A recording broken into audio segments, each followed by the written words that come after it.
E aí, pessoal, vocês estão bem? Espero que sim. Hoje a gente vai dar continuidade ao trilha de aprendizagem. A gente vai para a atividade 4. Essa semana nós vamos falar sobre a importância da vacina. E olha como casou bem o tema da nossa atividade com o que a gente está vivendo, né? Tantas notícias aí sobre a possível vacina estar surgindo aí, né?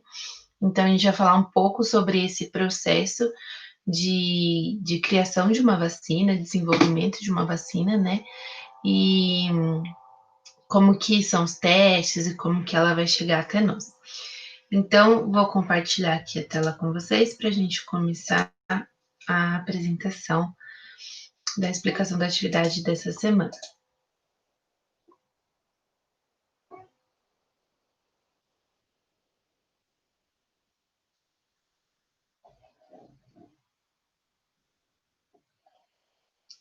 Eu acho que foi. Então, vamos lá. Então, atividade 4, a importância da vacina.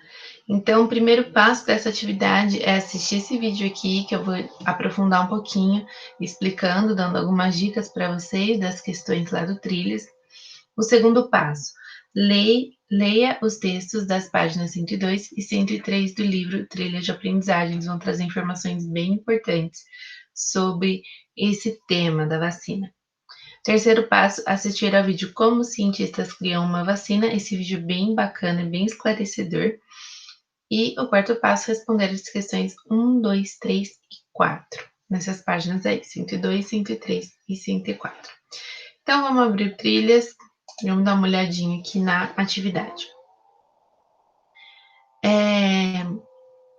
Então, aqui ele vai primeiramente trazer um textinho sobre, primeiramente contextualizando, né, sobre como que esse tema de vacina se insere no nosso contexto atual, né? Esse texto, né, foi retirado, que foi adaptado de um jornal no dia 29 de março, né, que era quando o Trilha estava sendo desenvolvido aqui para gente.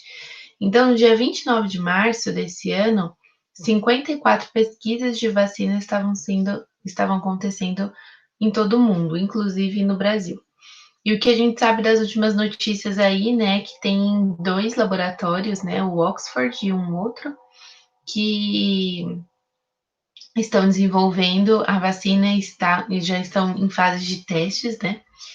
E até tinham testes aqui no Brasil para serem realizados, né?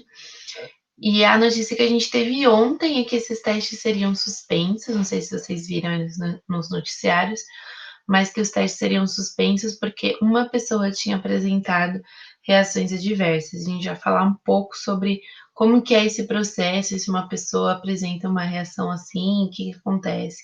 A gente vai falar um pouquinho sobre isso. Mas o que está dizendo aqui basicamente é que o processo de criação de uma vacina ele é bem lento, bem demorado.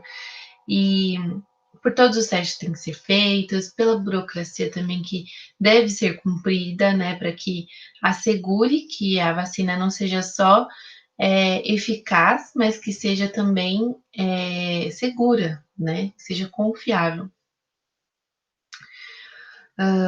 E então, aqui tem umas perguntinhas já logo no começo, que eu já vou começar por elas, porque são perguntas mais para levantar aquilo que vocês já sabem, tá? Aquilo que vocês já ouviram falar, assim, uma concepção prévia do que vocês têm a respeito desse assunto. Então, primeira questão. Em sua opinião, por que nos vacinamos? Então, é na sua opinião, tá? Não tem resposta certa, é na sua opinião. Por que, que a gente se vacina? Ah, pra gente não pegar doença. Tá, mas será que não tem outros modos de não pegar a doença? Né? Então, tenta pensar numa resposta legal. Por que, que a gente se vacina? Questão 2. Na atividade anterior, você estudou sobre os tipos de imunidade, a inata e a adquirida. Lembram disso? Gente, muita gente errou essa questão na atividade passada. Na atividade retrasada, né, que a passada foi aquela questãozinha e o infográfico sobre o coronavírus, né. Na atividade retrasada que a gente falou sobre imunidade, falou sobre os anticorpos, as células de memória, né, a gente falou da parte mais biológica mesmo do nosso sistema imunológico, e lá a gente falou sobre a imunidade inata e a imunidade adquirida, e muita gente errou nisso, naquela questão que falava sobre a gripe, né, como a gente poderia, combater a gripe através da nossa imunidade inata, considerando a nossa imunidade inata. E aí a maioria de vocês respondeu: "Se vacinando contra a gripe". Mas lembra que a imunidade inata é aquilo que a gente já nasceu com isso? Né, que é assim, é uma habilidade do nosso corpo de expulsar qualquer vírus ou bactéria que queira entrar no nosso corpo, e é uma habilidade que a gente já nasceu, é inato, a gente já nasceu com isso. Então, quando a gente espirra, quando a gente tosse, quando o nosso olho lacrimeja, isso são respostas da nossa imunidade inata, né. E a adquirida? Adquirida é quan aí sim entra a parte lá das vacinas, quando os anticorpos, né, os leucócitos lá, eles tomam a forma, conseguem tomar a forma lá do antígeno e não sei o quê. Então, lembrem dessa questão, tá? A vacina é um processo de imunização do nosso organismo. Ela é inata ou adquirida? Acabei de responder para vocês, né? Então, respondam se a vacina é um processo de imunização inato ou adquirido e por quê, tá? Aí depois, antes de ir para as próximas questões, a gente vai ter um textinho aqui só sobre as vacinas, o que elas são e como elas são produzidas, tá? E aí eu vou voltar aqui para a apresentação, que vai ajudar a gente a entender um pouquinho.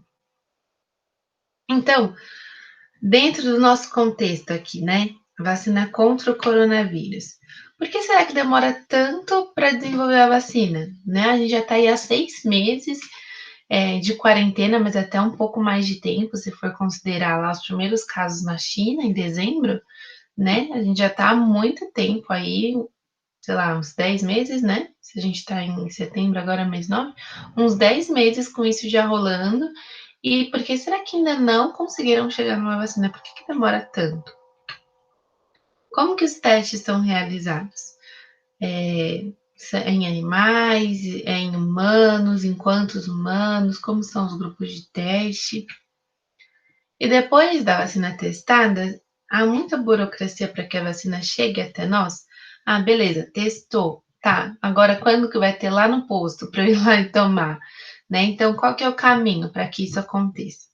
A gente vai ver um pouquinho nessa aula e no vídeo que eu vou deixar aqui de dica para vocês assistirem, porque traz informações bem mais completas do que eu vou dizer aqui, até para o nosso vídeo aqui não ficar muito grande, tá? Então, toda vacina, ela é feita de uma parte do micro-organismo, tá? No geral, uma proteína ali do micro-organismo ou o micro-organismo inteiro, só que enfraquecido. Então, depois a gente vai ver que tem vários tipos de manipular esse micro-organismo, esse vírus, para a gente poder produzir a vacina. Então, sim, a vacina é feita com os vírus. Ah, nossa, mas então eu vou colocar o vírus no meu corpo e como que eu vou me imunizar se eu estou colocando ele diretamente no meu corpo? A gente já vai ver que esse vírus que vai ser colocado dentro de você através dessa vacina não é o vírus potente, o vírus ali em toda a sua forma plena.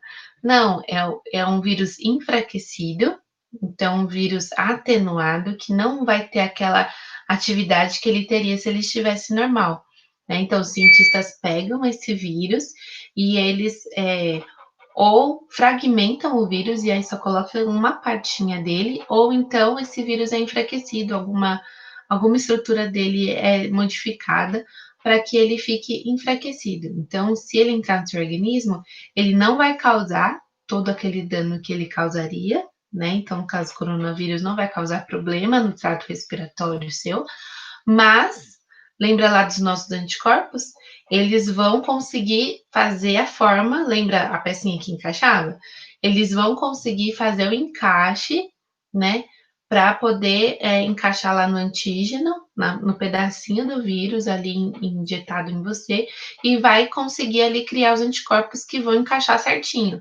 Aí, beleza, você está imunizado. Quando vier um vírus de verdade, um coronavírus lá, feião, para entrar dentro de você, os seus anticorpos já vão ter a forma certinha. Lembra das células de memória? Muita gente também comeu bola aí nessa questão daquela atividade das células de memória. Então, as células de memória vão entrar em ação no nosso sistema imunológico, né? Vão falar, opa, já chegou um vírus aqui com esse formato, então vou pegar lá os anticorpos que tem esse formato para poder combater. Então, é mais ou menos assim que acontece a vacina, tá? Então, vamos acompanhar aqui esse esqueminha. Então, primeiro, a vacina fabricada com partes do agente infeccioso ou com versões mais fracas do micro-organismo, do vírus, é injetado na nossa corrente sanguínea. Ah, mas por que que não pode ser, né? Muita gente tem pavor de vacina por causa da agulha, né? Porque é uma picadinha e tal que a gente leva. Então, por que será que não pode ser em gotinha, né? Lembre-se, provavelmente já tomaram quando era criança aquela vacina de gotinha lá do Zé Gotinha, né? Que é contra a poliomielite. Por que que não pode ser assim? Porque às vezes a vacina, a maioria delas não consegue ter a eficácia dela, né, totalmente, quando ela é ingerida só. Então, se ela é injetada na corrente sanguínea, ela tem mais eficácia, né? Então, não são todas as vacinas que os cientistas conseguiram desenvolver para que tivesse uma boa eficácia só ingerindo essa vacina, né? Beleza. Ponto 2. Os antígenos da vacina são reconhecidos pelo organismo como invasores. Então, lembra antígeno? Lembra que essa palavrinha é o pedacinho do vírus. Então, esses antígenos, esses pedacinhos, são reconhecidos pelo nosso organismo como invasores. Os glóbulos brancos, os leucócitos, dão início à produção dos anticorpos que atacam os antígenos. São criadas as células de memória. Então, beleza, conseguiu atacar ali esses pedacinhos do vírus, esses anticorpos, eles vão então já estar ali e vão criar células de memória. Se acontecer de entrar de novo, é só acionar eles que está tudo certo. 3. Depois da vacinação, se o antígeno real atacar o corpo, né, o coronavírus feião lá, o sistema imunológico nas células de memória estará preparado para reconhecer o inimigo e combatê-lo. Tá? Então, é basicamente assim que a vacina funciona. E agora, como que se faz a vacina? Como que é o processo? Aqui é um infográfico, lembra do infográfico da aula passada? Aqui é um infográfico sobre a vacina. Então, tem um método tradicional e tem um método de engenharia genética, que é mais especializado e demora um pouquinho mais, tá? Então, pelo método tradicional, uma versão do vírus, lembra que eu falei, enfraquecido ou inativado, é inserida numa solução para poder ser injetado numa pessoa. Então, aqui está o vírus, certo? Então, pelo caminho tradicional, o vírus ele vai ser ou enfraquecido, ele vai ser inativado, morto, ou então ele vai ser fragmentado, vai ter só umas partinhas dele, tá? Que vai ser colocado aí num líquido, numa solução para ser injetado na gente.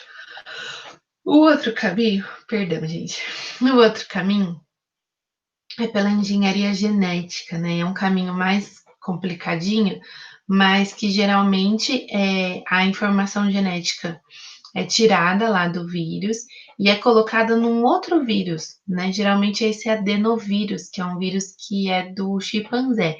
Ele não é ativo no nosso corpo, ele não se replica no nosso corpo, não agride as nossas células, mas ele está carregando ali o DNA do coronavírus, por exemplo, né? Então, as nossas células vão perceber isso e vão já ativar, os leucócitos vão formar os anticorpos para combater esse DNA do coronavírus, sem que ele faça nenhum estrago na gente, porque ele não está no coronavírus, é só o DNA dele num outro vírus que não faz mal pra gente. Dá pra entender mais ou menos?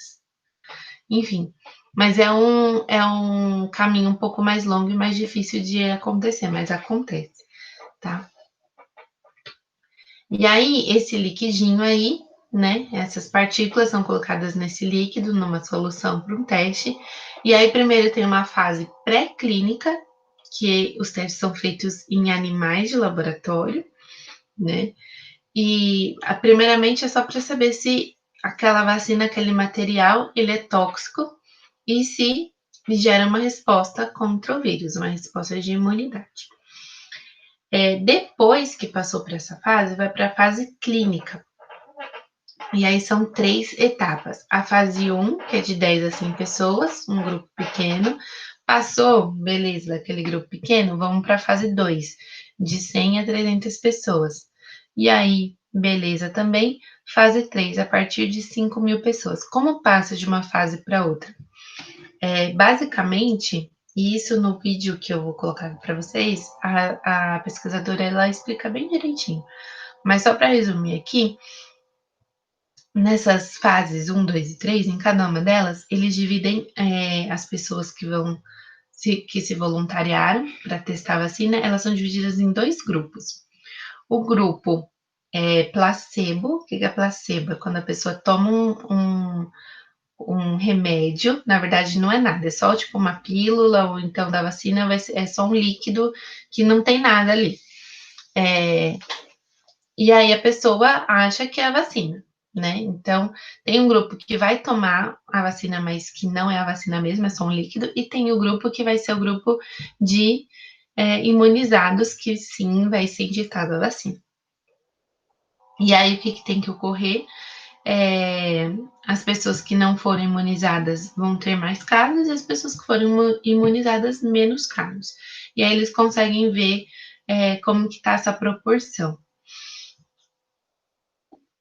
E aí, vendo que essa vacina teve sim eficácia, protegeu contra o vírus e que não teve efeitos adversos, né? Efeitos que, que não são desejados, né? Nenhum comprometimento de nenhuma parte do nosso organismo, a vacina vai ter que ser aprovada pelos órgãos reguladores, aqui no Brasil a Anvisa, e aí depois vai ser produzida nos laboratórios, né, em alta escala e distribuída. Então, é um processo bastante longo. Geralmente, esse processo dura 10 anos, para vocês terem uma ideia. Se sair uma vacina agora para a Covid-19, vai ser um tempo recorde, assim, porque demora. É um processo bastante demorado. O que mais que eu ia falar sobre vacina? Isso. E aqui é o videozinho que a pesquisadora, ela explica tudo sobre todos esses assuntos acerca da vacina e acerca do coronavírus, tá? Então, vamos voltar lá para nossa apostila, tendo explicado tudo isso. Questão 3. Como as vacinas nos protegem? Então, acabamos de ver aí como que as vacinas nos protegem. E 4. Por que a vacinação é importante para o indivíduo? Então, aqui é uma questão bastante importante, porque traz à tona um tema, não sei se vocês já ouviram falar aí, sobre um grupo, um movimento anti-vacina. Olha isso. Tem pessoas que acreditam que não é legal se vacinar. Não é legal. É até um absurdo a gente falar uma coisa dessas, né? Olha aqui uma charge. A família antivacina unida permanece unida e doente, né? Então, tem um grupo, um movimento antivacina, né, que diz que as vacinas fazem mal, que as vacinas têm muitos metais pesados que fazem mal, e existem diversos estudos científicos, médicos, imunologistas, infectologistas, dizendo que hoje não há mais esses metais pesados, não há mercúrio mais nas vacinas. Esse movimento antivacina também diz que o nosso corpo é capaz de combater as doenças com alimentação e hábitos saudáveis, exercício físico, e é bom que a gente tenha tudo isso, né? Mas é uma questão científica, né? Puramente científico. Se a gente não tem os anticorpos no nosso corpo para um novo vírus, um vírus que sofreu mutações, a gente não vai conseguir combater. Por mais que a gente seja super saudável, o nosso sistema imunológico estivesse ótimo, né? Não existem anticorpos para combater esses vírus. A gente precisa produzir e a vacina que vai nos ajudar a produzir isso, né? Então, fica aí uma reflexão para vocês. Se vocês nunca ouviram falar desse movimento anti-vacina, é bom a gente saber do que se trata para a gente poder combater, né? Porque é um desserviço, um desfavor para toda a sociedade esse movimento anti-vacina. Né? É muito importante que todos se vacinem, que os pais vacinem os filhos sempre, porque é assim que a gente consegue, né? Já foram erradicadas muitas doenças já. Poliomielite, eu já estava vendo uns gráficos, eu esqueci, mas era poliomielite, o sarampo também, né? Agora que tinha voltado um pouco alguns casos, mas era uma doença que tinha sido erradicada. E varíola também já tinha sido erradicada no nosso país, essa doença por causa da vacinação. Então, entra aqui nessa questão. Por que a vacinação é importante para o indivíduo? Pensem nessa questão aí, tá bom? Então, pessoal, é isso a atividade dessa semana. Espero que não tenha ficado dúvidas, mas se ficou, vocês podem ir lá no chat, tá? Beijão do menino Ney para vocês e boa semana. Fiquem com Deus. Beijo.